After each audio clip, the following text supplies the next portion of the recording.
Good morning, students. Today I'm going to start a new chapter, that is the second chapter of the book Flamingo. The chapter name is Lost Spring by Ernest Chung.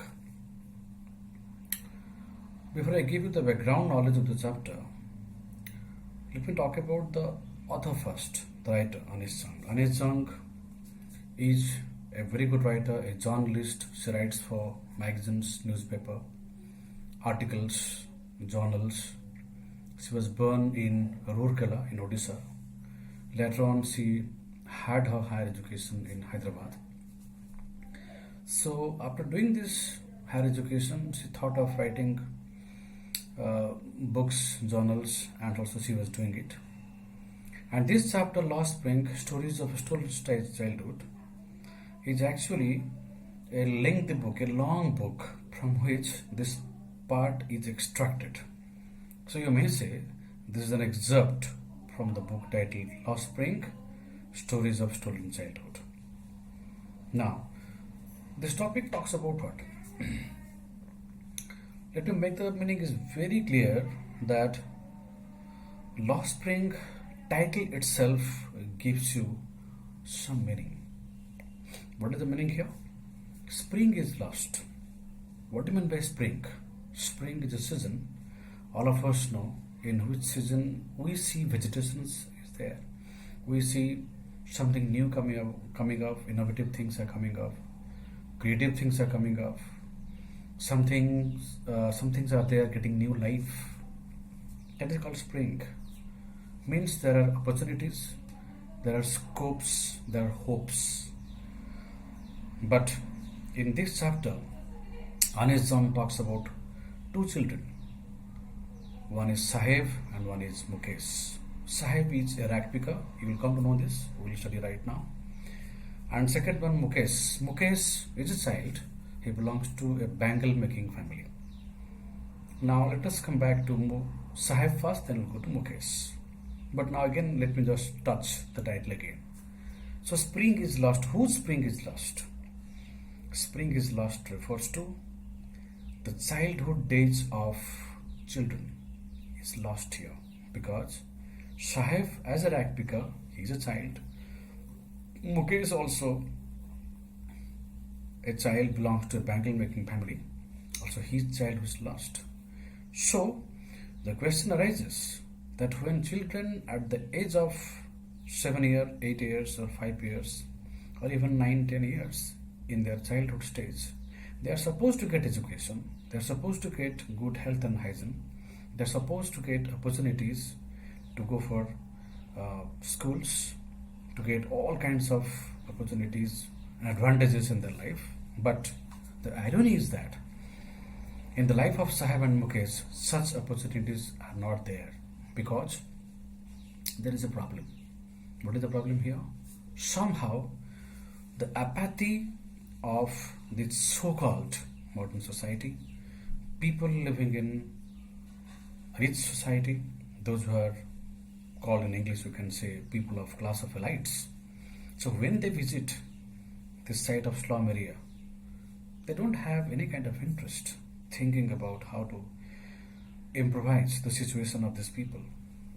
So the story talks about this line: the plight of street children. Street children means children are two here. For example, Saheb and Mukesh, I have told it. So the plight of street children forced into labor because they are living in grinding poverty. These slum children are living in grinding poverty, so they are compelled to go for doing daily labor so that they can earn something. Forget about their education and their dreams. So the plight of the street children forced into labor early in life. So before they prosper, before they grow up, before they go to see their spring season, they are mentally and psychologically tortured, because they have to go to earn some money for their family, to feed their family members. So this kind of situation that forces them into labor early in their life, and they are denied of, or they are devoid of opportunities, stopped schooling. And why? Because the callousness of society and the class of the suffering of the poor is there because of these high class people, these political people, and the rich people, those who are not giving any importance how to uplift the conditions of these children, those who are living in an abject condition, in a miserable condition. Let me start the chapter, student, from the first para. Why do you do this? Who asked this question? This question was asked by the author, Anis Chang. So she asked the question to a boy, a child. I asked Sahib, who is the child here? Sahib. Sahib was asked, whom I encounter every morning. Who encounters? Anis Chang, the author. She encounters when she has a visit, she has a stroll around. She happens to meet this child, Sahib, on the way. And she usually asks him, okay? And when she goes to ask Sahib, why do you do this? I encounter every morning scrounging for gold in the garbage dumps. So who is scrounging? Scrounging means what? Searching for, looking for. So this child, Sahib, is looking for gold in the garbage dumps of my neighborhood. Now a question must come to your mind, what is actually gold? Looking for gold. Gold here refers to a meaning of survival. Meaning of survival means they are in search of food. If food is available anywhere, they are supposed to feed their stomach, then that is gold for them. So it is a meaning of survival. Okay, in terms of food, he wants to say here. So they are in search of gold, in search of food. In the garbage dumps, so whenever there is a pile of garbage, heap of garbage, people, they have littered everything here and there. So they, every morning, the Sahib, including his friends, they leave their home like a bunch of birds, leaving, jumping and dancing, running fast to different garbage area to find golds over there. Garbage dumps of my neighborhood, in the neighboring wood area, they normally visit. Sahib left his home long ago. Where is home? His home is Bangladesh and Dhaka. So they have left Bangladesh many years back, set amidst the green fields of Dhaka. So in Dhaka particularly, their home was there. They have left their home. Why? Because there was a storm. There was a cyclonic storm. A terrible storm was there. And a hurricane, you can say. Because of that reason, the fields, meaning of livelihood, their homes, everything was swept away. So everything was ruined, you can say. Everything was destroyed. So they had to face a devastating, a ruined life after this storm in Dhaka. So somehow they were bound to come. They were bound to migrate. They were bound to shift from Dhaka, and they thought of coming to this place in India to stay nearby New Delhi. So this is not a distant memory. That means the memory is still alive in their mindset. How the situation was there in Dhaka, and that compelled them to migrate over here. There were many storms that swept over their fields and homes, his mother tells him. So during that time, Sahib was Sahib was a child, okay, very small, so he didn't know how it happened. But his mother usually told him that. That is why they left, looking for gold in the big city where he now lives. So there's a big city, the city name is Simapuri. You will come to know this. Expecting the meaning of livelihood, here they came. I have nothing else to do, he mutters, looking away. So besides or accepting rag picking, Sahib was very candid, very open to tell Anis Chang that I don't have any other meanings of my life, because I know how to collect only these rags, searching for gold, scrounging for gold. Besides this, I don't have anything. Go to school. I say glibly. Glibly means it is a kind of statement, it comes spontaneously, where a person speaks not with a serious tone, without hesitating, in a very light tone you told it. That is called glibly. So she told in a very fleeting way, okay, go to school like this. realizing immediately how hollow the advice. What is hollow? Valueless, superficial, not sincere.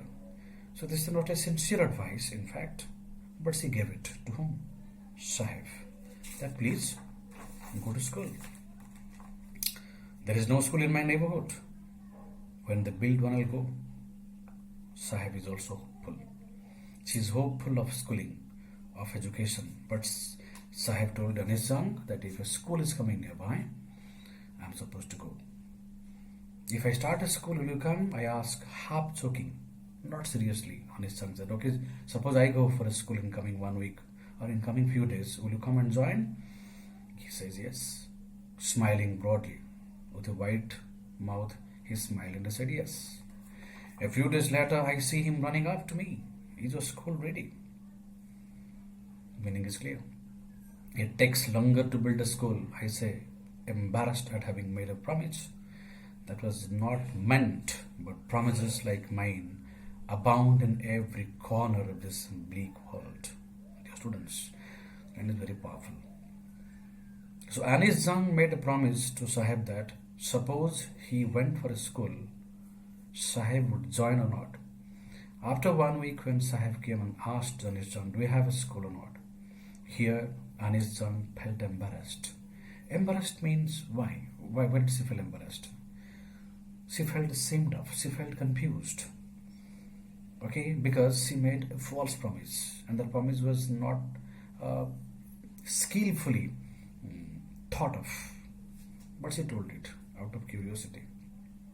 She felt embarrassed at having made a promise that was not meant. So she was not in a mindset to give this promise, but out of mind on the spot, she told it. That's why she felt embarrassed. But promises like mine, again, she felt embarrassed. That's what kind of promise, why did I give Sahib? It was a kind of hollow promise. But again, she says, promises like mine abound in every corner. What is abound? This kind of promise you can find plentifully available in the bleak world of these people. What is bleak world? Weak world. Okay? Cheerless world. So in the cheerless world of these people, the slum children, not the author like Anis Jung comes and makes promises like this, but like me, also many political leaders, many great stalwarts, many great thinkers and philosophers, they come usually here and they make promises like this. But whenever they don't go to fulfill their promise, they don't feel embarrassed. And suppose I made a promise here to go for a school and I didn't have it after 1 week when Sahib asked me, so what's wrong with it? So she took it as usual. It happens. Promises are made. But she said that promises she failed to fulfill it. So in fact, the promise was broken. But she was not seriously thinking about this. She took it very casually. After months of knowing him, I asked him his name.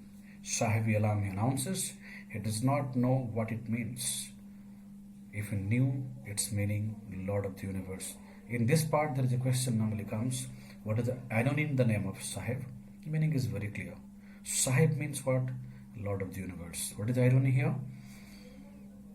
Sahib Alam, if it is the name of Sahib, then he was supposed to have all kind of luxury, all kind of comforts in his life, all kind of opportunities and advantages in his life.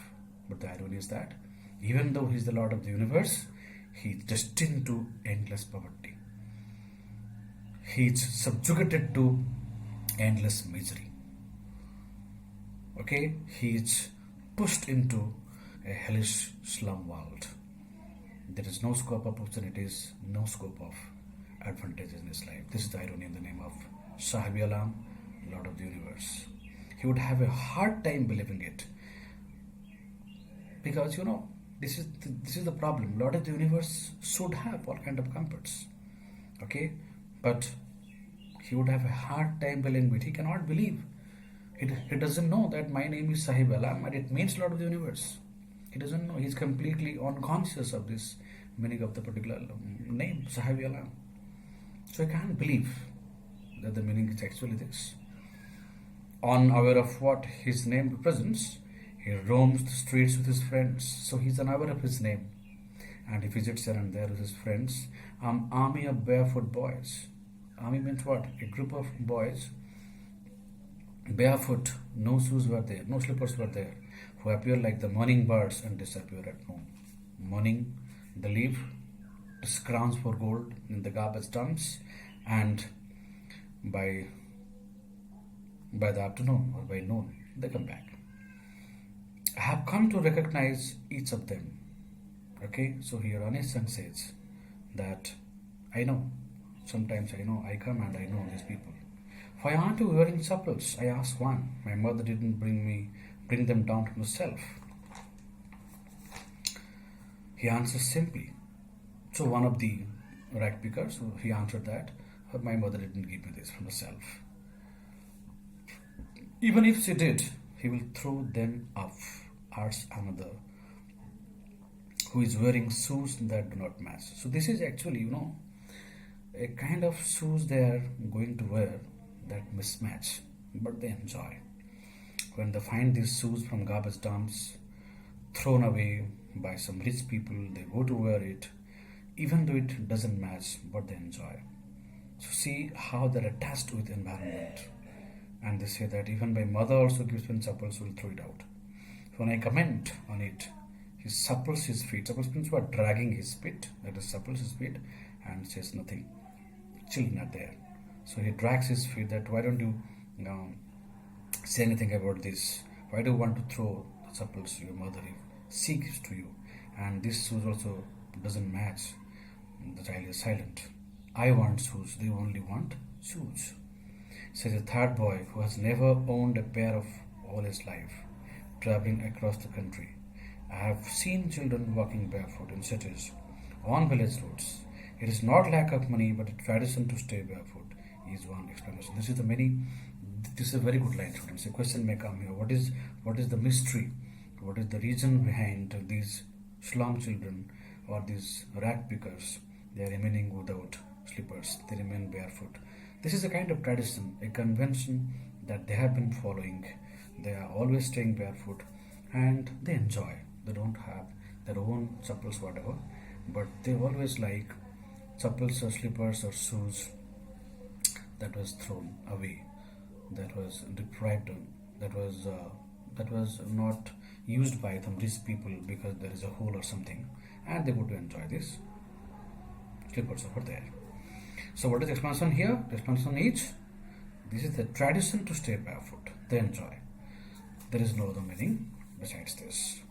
If this is only an excuse to explain away a perpetual state of poverty, so Anisang is going to again put a question to herself whether staying barefoot is a kind of explanation in the form of an excuse that just to hide away, just to cover the perpetual state of their poverty. So we can say here it is an excuse to hide the never-ending poverty which has gripped them. So that is where they want to hide the feeling. Okay, we are now staying in barefoot. We have no problem. This is one of our traditions. Somehow, this is actually a kind of statement given by the rag pickers to Anisang that we are happy. We are happy means here they wanted to cover, they wanted to hide the reality behind this particular problem. So they are happy.